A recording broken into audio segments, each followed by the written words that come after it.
안녕하세요. 책으로 승부입니다. 유대인 이야기로 세계 경제사에 대해서 살펴보겠습니다. 이번 시간에는 그리스 해상무역에 뛰어든 후발주자에 관한 이야기를 들려드릴게요. 그리스는 페니키아와 이스라엘에 비하면 해양 개척이 좀 늦었어요. 뒤늦게 해상무역에 뛰어든 그리스와 기득권을 자처한 이스라엘 사이는요, 불편한 경쟁 관계였어요. 두고두고 유대인과 그리스 사이에는요, 걸림돌로 작용했는데 기원전 1200년경에 이집트에서 탈출한 히브리인들, 그러니까 이스라엘 사람들은요, 가나안에 진입하던 그 시기에 그리스는 북부에서 침입해온 해양 해적의 침입을 받아서 전 지역이 파괴되고 있었어요.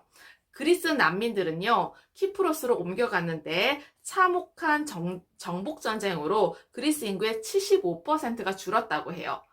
그리스 미케네 문명을 중심으로 발달한 미케네 문명은 붕괴되고 역사 속으로 사라졌어요. 그리고 작은 마을로 탈바꿈하게 되었어요. 침입자들은 문자가 없었기 때문에 이때를 암흑시대라고 해요. 미케네 문명이 파괴될 무렵 에게해와 근동 지역의 청동기 시대도 붕괴되고 이웃 문명인 이집트와 히타이트 역시 파괴되었어요.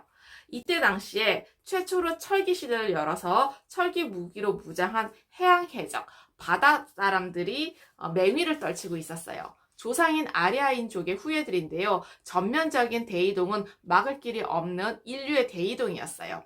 에게해에서 지중해 동남부로 휩쓸면서 내려와서 기습이 점점 빈번해졌고 그리스 사람들은요, 이 해안 지역을 떠나서 쉽게 방어할 수 있는 지역을 찾았어요.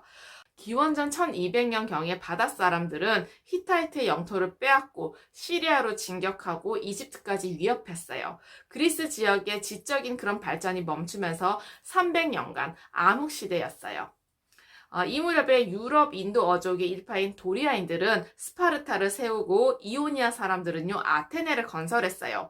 외지인들이 세운 초기 그리스 도시 국가들은요, 문자가 없었어요. 그러다 보니까 상업적인 능력도 없었어요. 오래도록 국내 상업은 유대인들에게, 대외 교육은 페니키아인들에게 맡겼어요. 페니키아는 당시 최고의 부와 조선, 항해 지식을 갖고 있었고요. 그리스 학문의 아버지로 불리는 탈레스와 피타고라스가 모두 페니키아인의 후손이었어요. 사실 페니키아 문화는요, 그리스 문화보다 훨씬 월등했어요. 그리스는 땅이 척박해서 밀롱사만으로는 모든 사람이 먹고 살 수가 없었어요. 그래서 이집트와 흑해 연안 지방에서 곡물을 수입해 왔어요. 여기에 대응하는 수출품으로 흑요석, 도자기, 포도주, 값비싼 올리브 기름에 해당돼요. 페니키아의 자극을 받아서 그리스에서도 기원전 800년을 전후해서 해안선을 따라 도시국가가 등장했어요. 그리스 반도의 작은 규모의 도시국가들이 본격적으로 생겨났죠. 그리스 사람들이 바다로 나간 목적은요, 상업보다는 해적질이나 정보, 해외 이주에 있어요. 해적에 관한 가장 오래된 기록은 호메로스의 오디세이아에서 발견할 수 있어요. 소아시아의 킬리키아와 그리스 본토는 해적의 소굴이었어요.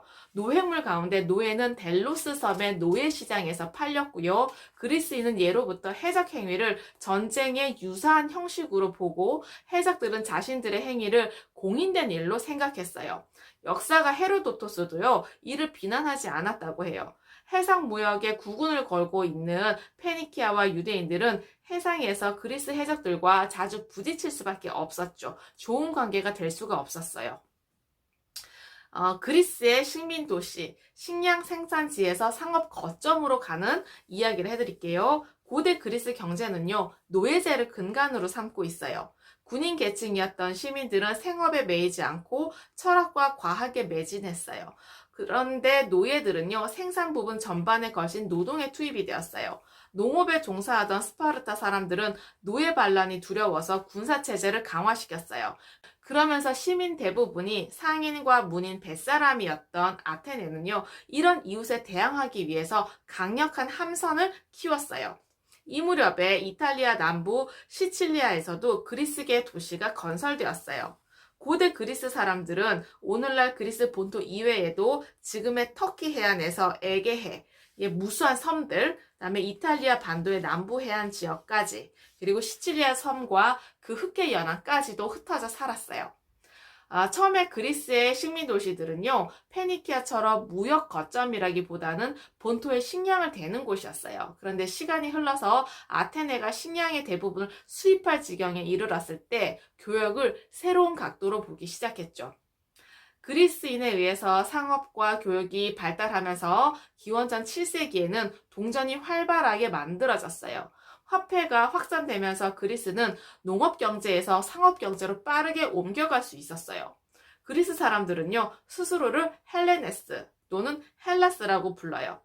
제우스의 아내이자 누인 헤라 여신의 자손이란 뜻이죠. 이후에 그리스가 번영하면서 이들은요, 지중해에서 무역도 하고 수많은 전쟁을 치루었어요.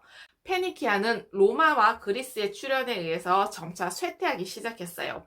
아테네는 기원전 5세기 무렵에 상업의 중요성을 두기 시작하면서 식민지 무역 도시를 늘렸어요. 그리고 직업적인 상인도 생겼어요. 외국과 협정도 맺었고요. 전 지중해에 통용되는 상업의 관례를 받아들이게 되었어요. 식민지와 본국 사이에는요, 무역이 활발하게 이루어졌는데, 본국에서 식민지에 수출되는 상품은 수공업 생산품으로 올리브 기름, 주류, 그다음에 집기, 직물, 피혁, 금속, 무기 이런 것이었고요. 식민지로부터 수입된 상품은 곡물과 광석, 노예 등이라고 합니다. 어떠셨나요? 과거의 지혜와 지식을 통해서 현재와 미래 삶이 좀 더 의미 있고 풍성해지시길 기원합니다. 감사합니다.